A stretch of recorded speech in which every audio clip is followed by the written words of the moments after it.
Good morning everyone. आइए आज हम पढ़ते हैं टेंस का पार्ट 6। टेंस पार्ट 6 में हम बात करेंगे फ्यूचर टेंस यानी काइंड्स ऑफ फ्यूचर टेंस। इसमें एक वादा आप भी कीजिए हमारे साथ कि जब तक हम वीडियो बना रहे हैं और सॉरी जब तक वीडियो चलेगा तब तक आप पूरी ध्यान से देखेंगे और इसको समझेंगे, तभी आपको वीडियो समझ में आएगा और फिर उसके अकॉर्डिंग आप क्वेश्चन को कर पाएंगे, सेंटेंस को क्रिएट कर पाएंगे। आइए देखते हैं। पहला सेंटेंस है हमारे पास फ्यूचर टेंस का फर्स्ट पार्ट यानी first kind simple future tense. इसका दूसरा नाम होता है फ्यूचर इंडेफिनिट टेंस। देखिए यहाँ पर बात करेंगे इस डिफिनेशन की, तो जैसे हम बात करें जनरल एक्शन को, हैबिचुअल एक्शन को शो कराने के लिए हम इंडेफिनिट का ही यूज करते हैं। तो यहाँ पर भी जनरल एक्शन होगा या हैबिचुअल एक्शन होगा या रूटीन होगा जो फ्यूचर का होगा, उसमें हम उसके लिए हम सिंपल फ्यूचर ही यूज करेंगे। जैसे देख लीजिए, the action will generally happening in future time. ऐसी घटनाएं जो सामान्यतः घटित हो फ्यूचर समय में, भविष्य में, वही कहलाएगा आपका फ्यूचर फ्यूचर इंडेफिनिट टेंस यानी सिंपल फ्यूचर टेंस। आइए देखिए इसको ये करता क्या है। इसका काम है to describe an action expected to happen in future.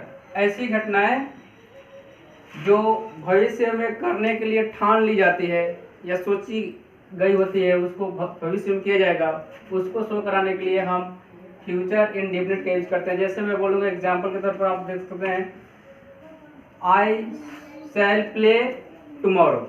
I shell play tomorrow मतलब कि आज की बात नहीं है, आज अभी खेलने रहूँगा, पता नहीं कल खेलूँगा नहीं खेलूँगा, लेकिन अभी सोच लिया हूँ कि कल मैं खेलूँगा, ये कल काम जो करूँगा मैं कल करूँगा।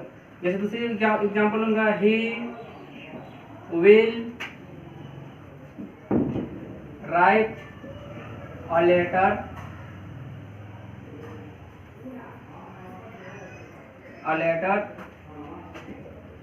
Next day.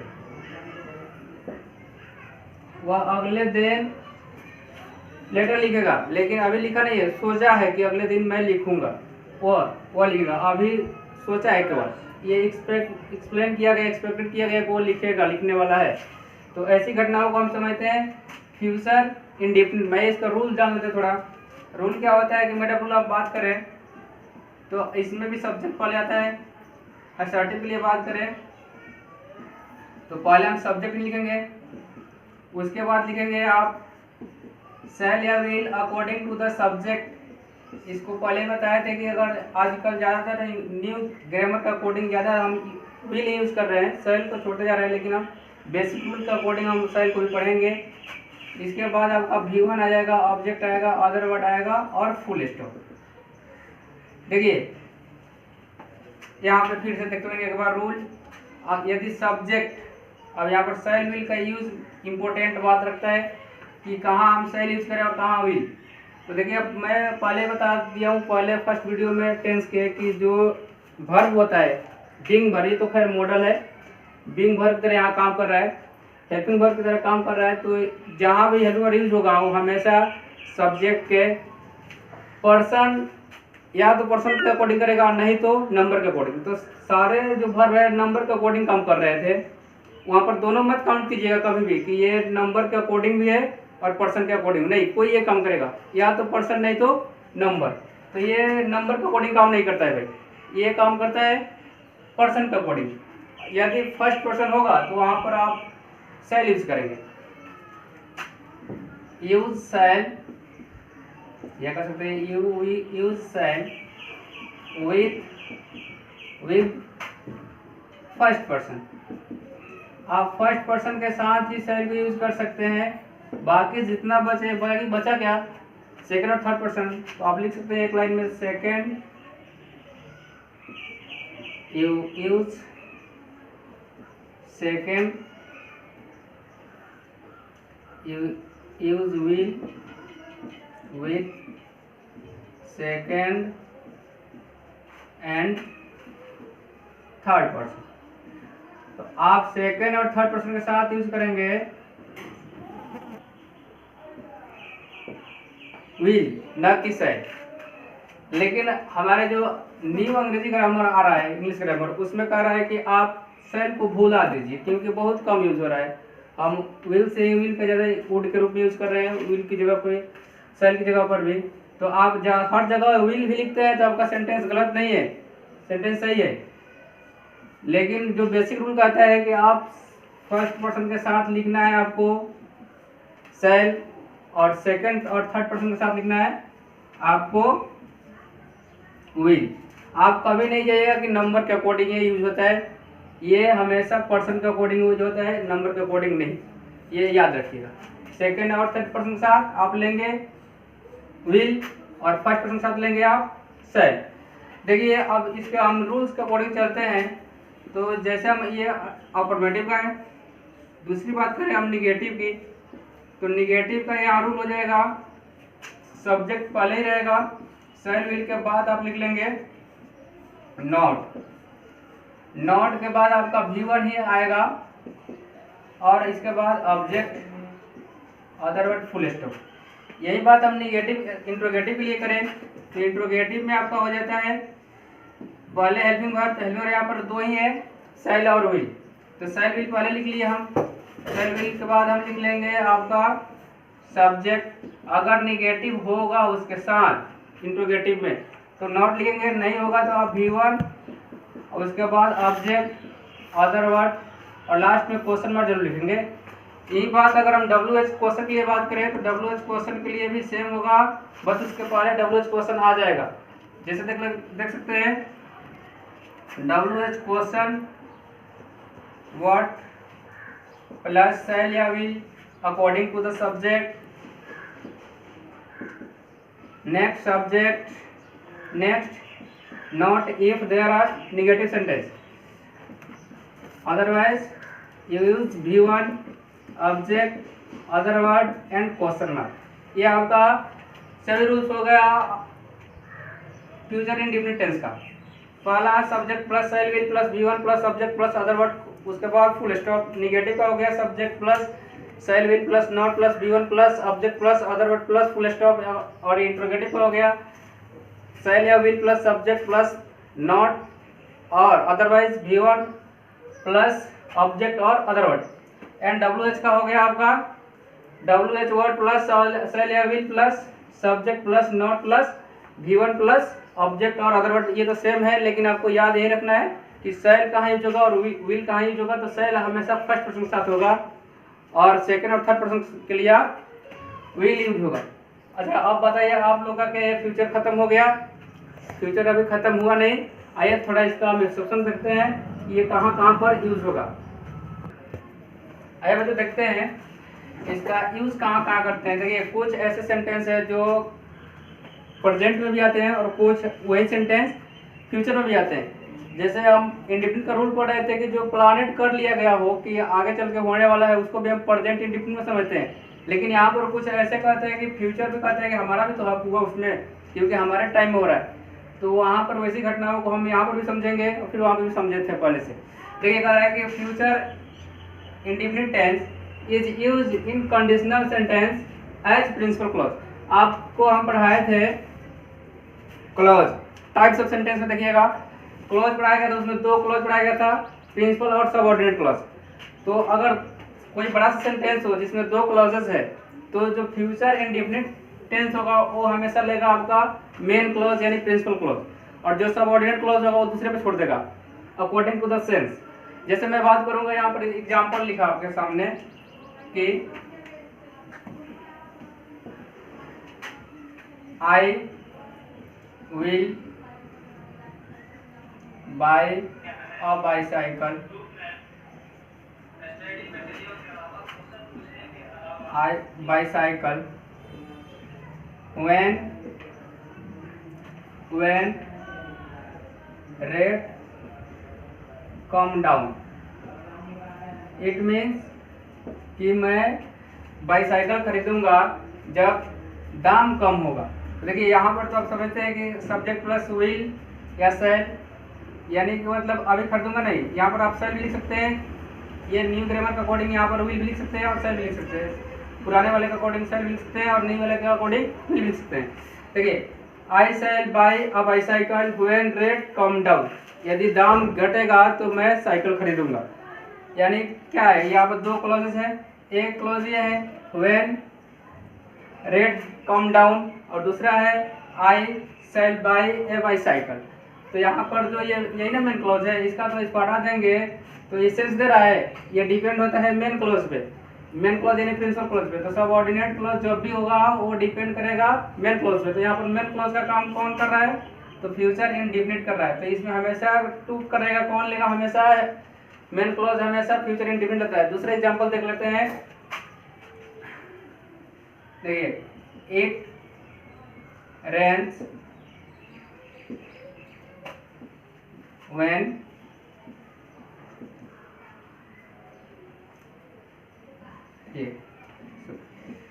when it rains the plants will grow। यानी वर्षा होगी तो फसल उगेंगे। तो when it rains, जब वर्षा होगी तभी क्या होगा, the plants will grow। यानी कि यहाँ पर भी देखिए will प्लस V1 आपका है फ्यूचर इंडेफिनिट का रूल। तो ये है आपका मेन क्लॉज, ये भी मेन क्लॉज और ये सबऑर्डिनेट, यहाँ इधर सबऑर्डिनेट। तो आपका उल्टा लिखने से डिपेंड नहीं करता है, आप समझिए किसका सेंस पूरा नहीं हो रहा है। अगर पूरा सेंस नहीं होगा तो वो होगा सबऑर्डिनेट क्लॉज, और जिसका सेंस पूरा हो रहा है वो होगा आपका मेन क्लॉज। तो देखिए इसका मेन सेंस पूरा हो रहा है ना, आई सेल बाई ए बाईसाइकिल, दाम कम हो चाहे ना हो मैं खरीदूंगा। दूसरी बात कर रहा है कि द प्राइस या रेट कम डाउन, यानी दाम कम होगा तब। तो दाम कम होगा तो क्या करेंगे, कुछ नहीं करेंगे, डिपेंड किस पे करता है, दाम होगा तो हम एक काम करेंगे, वो काम कौन से करेंगे, तो मैं साइकिल खरीदूंगा। यहाँ पर देखिए व्हेन इट रेन्स, वर्षा होगा तब, अब क्या होगा इसका कोई गारंटी नहीं, लेकिन यहाँ पर देखिए ये सेंस पूरा है, the plant will grow, plants grow करेंगे। अब कब करेंगे, ये दूसरा ये टू कर रहा है इससे, अगर वर्षा होगा चाहे नहीं होगा इसका तो सेंस पूरा है, लेकिन इसका सेंस कब है कि जब ये वर्षा तेज होगी या होगी तब इसका काम होगा इसका। लेकिन इसका यहाँ पर मेन क्लॉज का सेंस पूरा हो रहा है। आइए देखते हैं इसका दूसरा जो रूल्स है, ये जो हम प्रेजेंट इंडेफिनिट की बात करते हैं और यहाँ पर बात करेंगे। Follow the action which happening in the future, ऐसी कोई घटना जिसमें आप जो फ्यूचर में करने वाले हैं उसको, उसके लिए हम फ्यूचर इंडेफिनिट का यूज करते हैं। जैसे देखिए अगर हम बोले करना है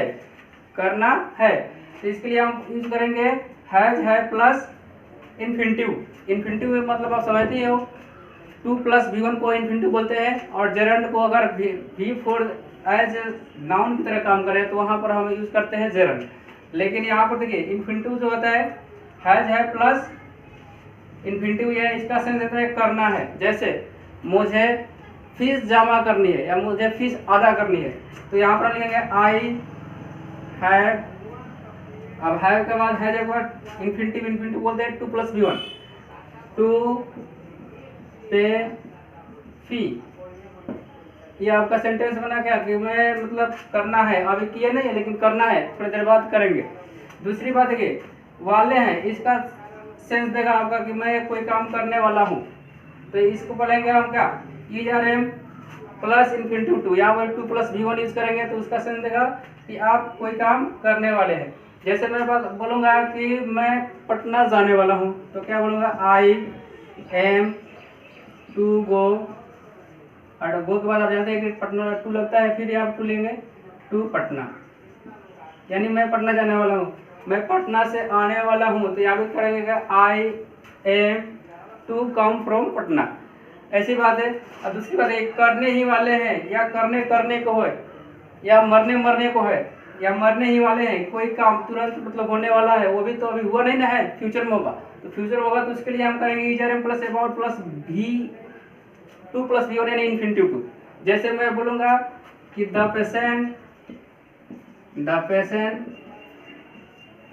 अब यहाँ पर आपको यूज करना है क्या, इजरम प्लस अबाउट, तो पेशेंट, आप पेशेंट सिंगुलर है तो यहाँ लिखेंगे इज, अब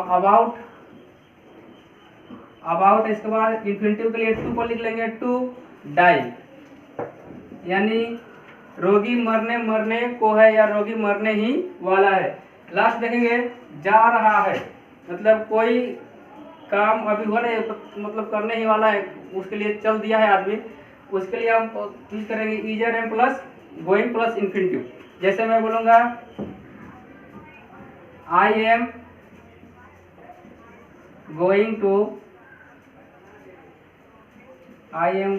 टू,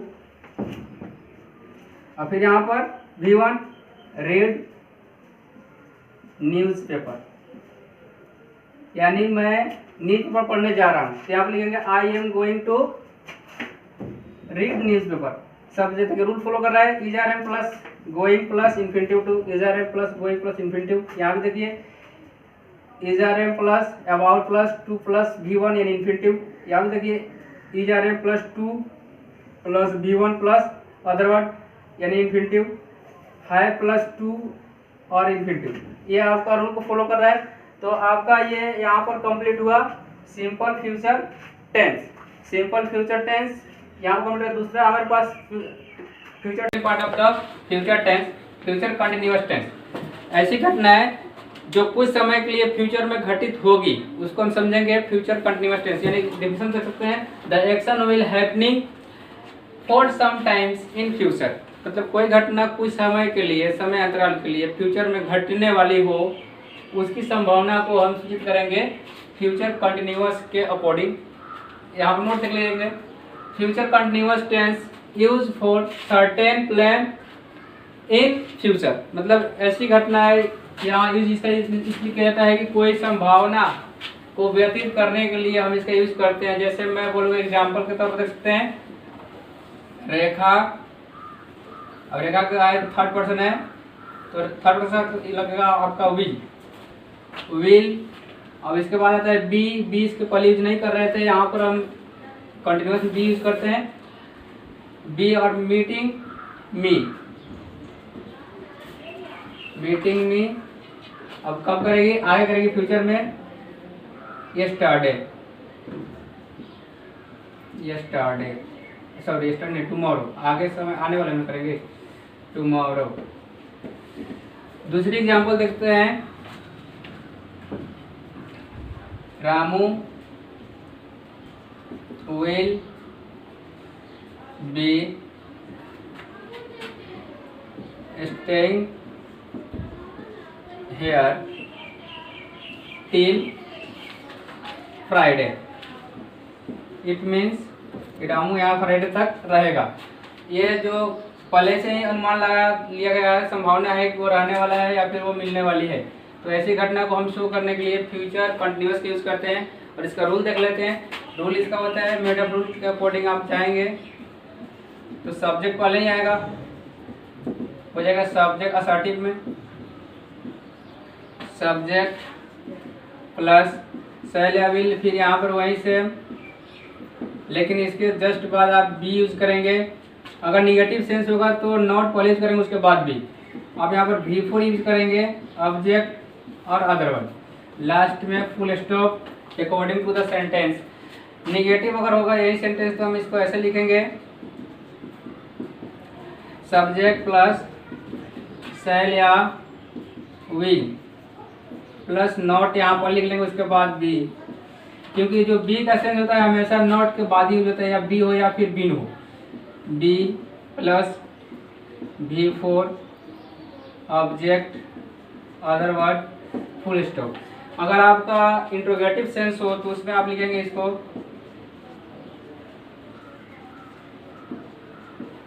पहले आ जाएगा शैल या विल हेल्पिंग वर्ब, शैल या विल प्लस सब्जेक्ट आएगा। अगर निगेटिव होगा तो नॉट यहाँ लिखेंगे, नहीं तो फिर यहाँ पर शांत कर देंगे या वुंड कर देंगे। फिर यहाँ पर आपका आ जाएगा V4 ही ऑब्जेक्ट अदर वर्ड और लास्ट में क्वेश्चन मार्क जरूर लगेगा। और WH वर्ड हो तो आप यहाँ पर पहले WH वर्ड ही लिखेंगे। WH वर्ड आप जानते हैं group of word, WH group of word, और उसके बाद आपका आ जाएगा शैल या विल, शैल या विल के जस्ट बाद आपका आएगा सब्जेक्ट और इसी के अकॉर्डिंग हेल्पिंग वर्ब यूज करेंगे शैल या विल। फिर इसके बाद अगर निगेटिव सेंस देगा तो not, otherwise for, object, other word, फिर क्वेश्चन मार्क। तो ये आपका फोर्थ रूल है, इसमें सबका निगेटिव बना सकते हैं, यानी इसका 2 का निगेटिव बनेगा तो 6 रूल हो जाएगा। और ये आपका एक 5 और ये 6, एक सेंटेंस से कुल 6 सेंटेंस बन जा रहे हैं। इस वर्ड से जितना वर्ड जाएंगे बनाना वो अलग अलग बन जाएगा। आप इस रूल को कंप्लीट कर लीजिएगा और फिर इस डिफिनीशन को। और रही बात बनाने का तरीका, आप अच्छे से सबको समझते चलिएगा। फिर एक बार देख लेते हैं रूल को, subject plus shall will plus be four object plus other word. इसी तरह निगेटिव है subject plus shall will plus not plus be four plus object plus other word.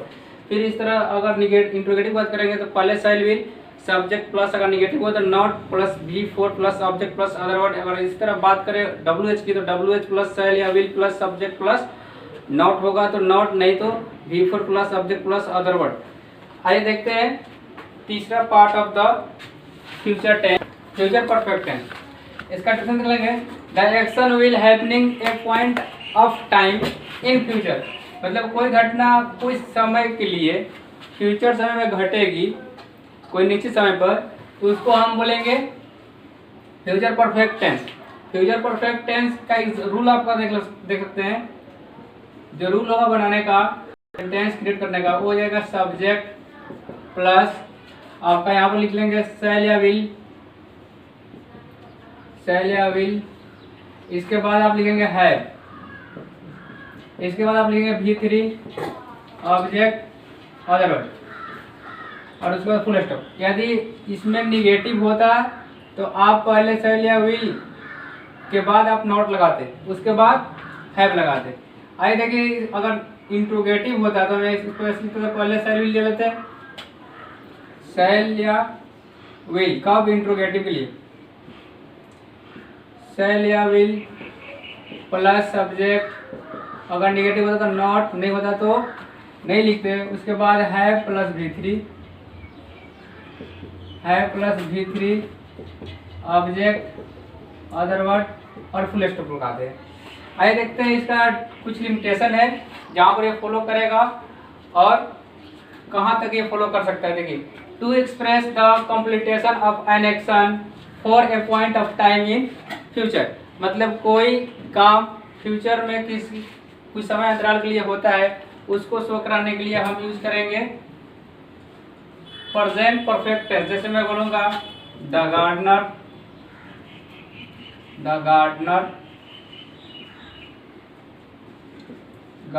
talked to the flower by next day। अगले दिन तक gardener क्या करेगा, flower को तोड़ देगा। ठीक है, इस तरह दूसरा लिमिटेशन का देखेंगे हो जाएगा future perfect tense describe the likelihood और influence that related to past. मतलब ऐसी संभावना या उम्मीद जो पहले से व्यवस्थित थी, मतलब आप कोई काम किए होंगे ऐसे करके पूछा जाए क्वेश्चन, तो वो भी कौन डिस्क्राइब करेगा, फ्यूचर परफेक्ट टेंस। जैसे मैं बोलूँगा you will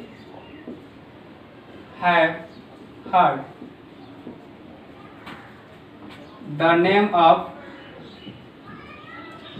of mother Teresa.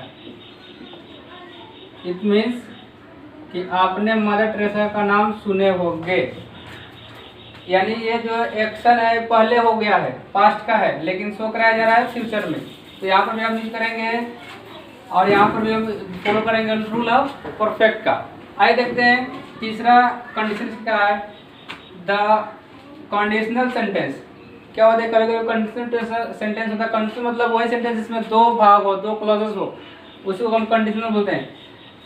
Future, उसमें आप फ्यूचर का यूज करते हैं। Future perfect tense is use for former action, जो पहले वाला एक्शन उसको शो कराने के लिए हम यूज करते हैं। कंडीशनल सेंटेंस में पहले परफेक्ट टेंस का और जो दूसरा सेंटेंस होता है उसको हम समझ लेते हैं कि वो जो सेंटेंस होगा वो होगा आपका प्रेजेंट इंडेफिनिट का, फ्यूचर का नहीं, प्रेजेंट इंडेफिनिट का। तो जो पहले काम होगा वो होगा फ्यूचर परफेक्ट का। जैसे मैं बोलूँगा I shall have, I will have, shall have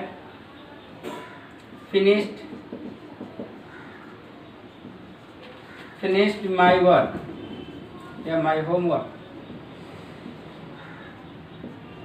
before you come. आप देख सकते हैं यहाँ पे दो सेंटेंसेस है, यहाँ से यहाँ तक I shall have finished my work एक सेंटेंस है, ये कंजंक्शन बिफोर है, और यहाँ से दूसरा सेंटेंस है, ये है इंडेफिनिट का, सिंपल प्रेजेंट का है, और ये है प्रेजेंट परफेक्ट कंटिन्यूअस का, सॉरी फ्यूचर परफेक्ट कंटिन्यूअस का, परफेक्ट कॉन्टिन्यूअस। तो इसका ये लिमिटेशन है। और दूसरी बात ये रूल, आप जो आप इंट्रोगेटिव है असर्टिव से निगेटिव कीजिएगा, इंट्रोगेटिव और निगेटिव कीजिएगा, फिर WH से आप इसके पहले WH ऐड कर सकते हैं। जैसे यहाँ देख लेंगे, WH के लिए आप लिख सकते हैं WH word plus will plus subject, अगर निगेटिव होता नॉट, नहीं तो have, plus V3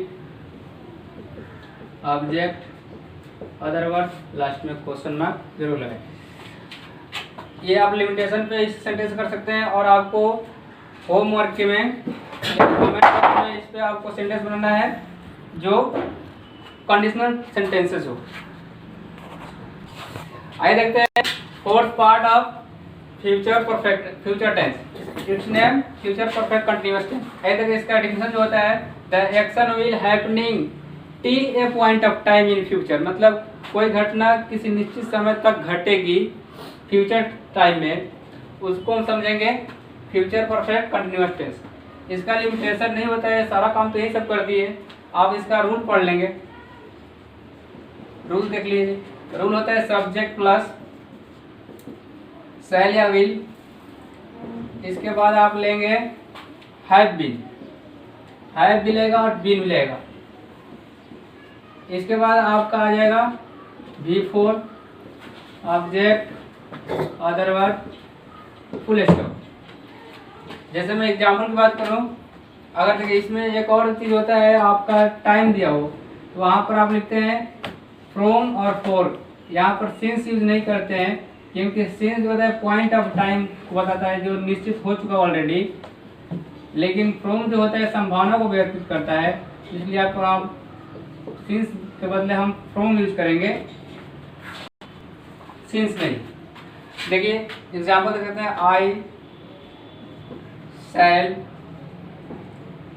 have been